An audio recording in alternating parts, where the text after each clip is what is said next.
Eu nasci em 1961, portanto eu venho de uma geração que ainda se confrontou pouco, não é? Mas ouvia falar da questão da proibição. O é proibido proibir. Dos livros e de proibir e muitas das coisas. E temos de admitir que muitas das coisas que estavam em vários dos livros proibidos eram absolutos disparates, não é? Quer dizer, portanto, além de, por exemplo, promoção, eu sou uma geração que foi, quer dizer, aquilo que nós queríamos ler era a absoluta proibição, era a absoluta, mas a absoluta apologia do discurso do ódio.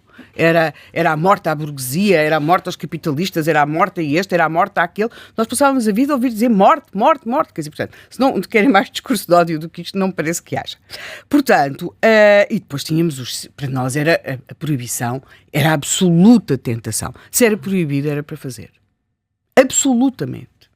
Quer dizer, em 1974, 75, 76, se era proibido, era para fazer já. E depois via-se, não é?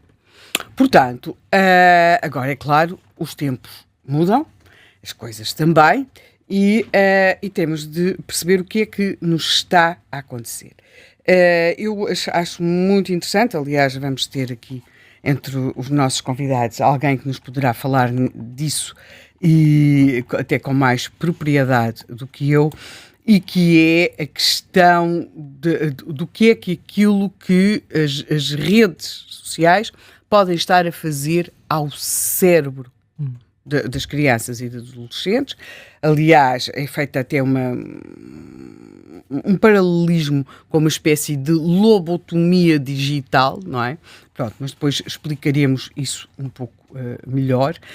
Isto terá um nome, que já existe uma patologia ou um comportamento, vamos ver como é que isto se pronuncia, anedonia, não é?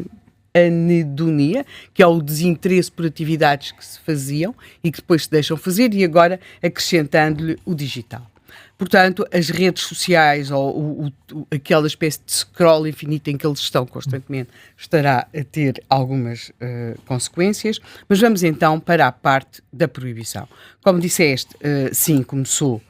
Vai começar amanhã na Austrália. Aliás, o Facebook já está a desativar contas para menores de 16 anos. Depois temos esta possibilidade de eles terem acesso às redes entre os 13 e os 16 anos sob controle parental, portanto, com autorização dos pais.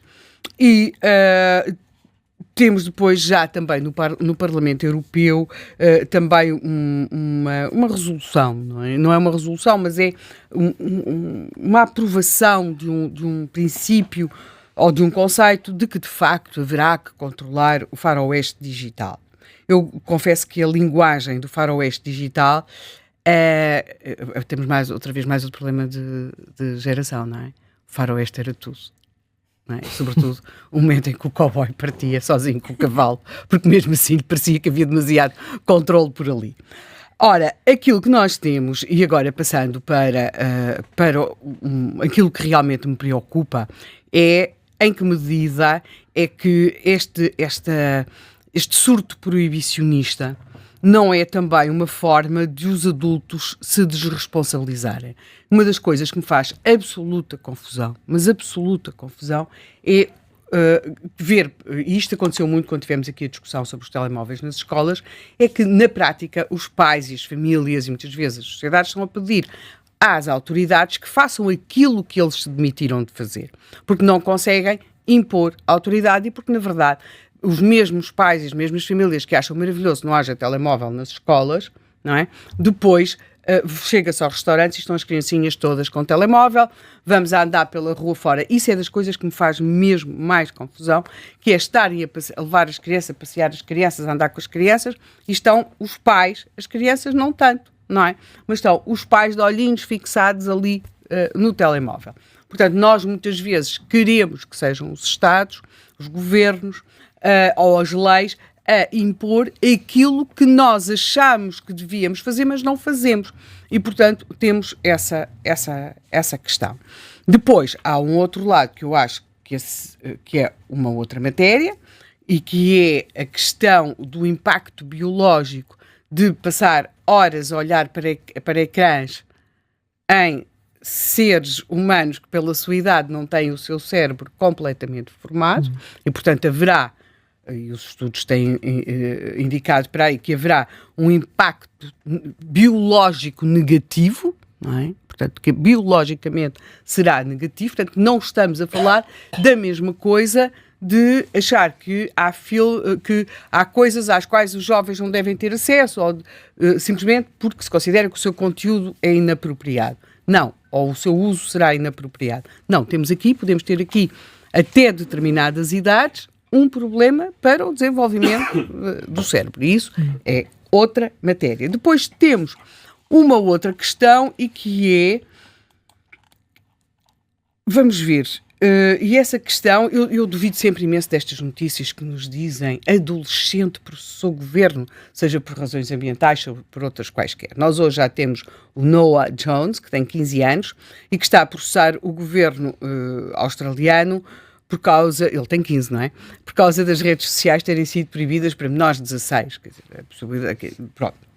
Não sei como é que é o acesso à justiça na Austrália, mas tudo isto implica ali formalidades, verbas, pelo menos em Portugal, e não será assim tão fácil. Mas isto é simbólico. Ou seja, nós temos hoje algo que é crucial e em que medida é que queremos criar a ilusão de que podemos manter os jovens isolados dessa realidade, que é vital. Ou seja, a partir dos 16 anos aquilo é fundamental, não existe possibilidade de não se estar nas redes sociais, ou de não viver nas redes sociais, ou de não ter redes sociais, ou de não ter acesso às redes sociais, mas, simultaneamente, acha-se que até aos 16 anos isso não deve acontecer. Há aqui um contrassenso que não me parece que faça muito sentido. Portanto, o que nós temos aqui é, e no meu caso então, é uma situação muito ambígua, porque, por um lado, tenho as maiores dúvidas sobre tudo o que seja proibir, não é? Por outro lado, tenho as maiores certezas sobre a necessidade das famílias e das escolas terem capacidade para exercer autoridade. E, portanto, não concebo de modo algum que as crianças estejam nos restaurantes com os telemóveis, que nas escolas estejam com os telemóveis em vez de estarem. E, por outro lado, também tenho muita dificuldade em perceber as famílias e acho que isto é uma absoluta falsa crença, porque a proibição do telemóvel na escola faz sentido, deixam no cacifo, depois podem usar, acho que devem poder usar nas aulas, se for importante, para alguma coisa, para ligar à família, tudo isso. Mas não acredito de modo algum que, se proibirem as redes sociais, que eles vão todos amanhã jogar ao mata para a rua.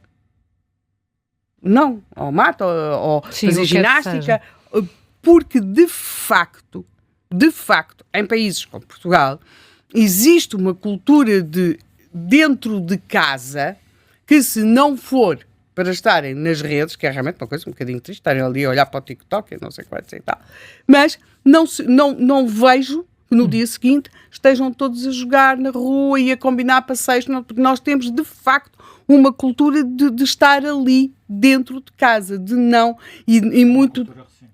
Sim, é uma cultura recente e muito parva, vale a verdade. E, portanto, muito fechados em casa. Tem que ser questionada. Sim, muito fechados em casa e com muito pouco convívio. Portanto, esta ideia de que agora vem aí uma lei que vai pôr os adolescentes e as crianças a serem educados como deve ser, a conviverem todos muito uns com os outros e a jogarem todos muito e a terem todos muita atividade física, não creio que seja por aí.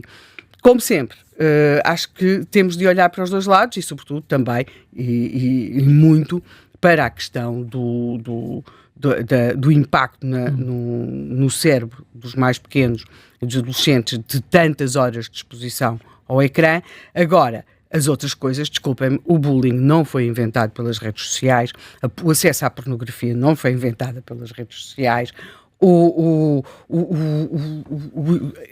não querer sair de casa não foi inventado pelas redes sociais. Nós gostamos sempre muito de culpar o sintoma e não propriamente aquilo que está atrás. Portanto, não sei como é que vão reagir os adolescentes australianos ou os brasileiros, para que também já se anuncia, aqui na Europa, mas acho que, sobretudo, também se tem de perguntar se eles estão tanto tempo nas redes sociais, onde é que estão os pais?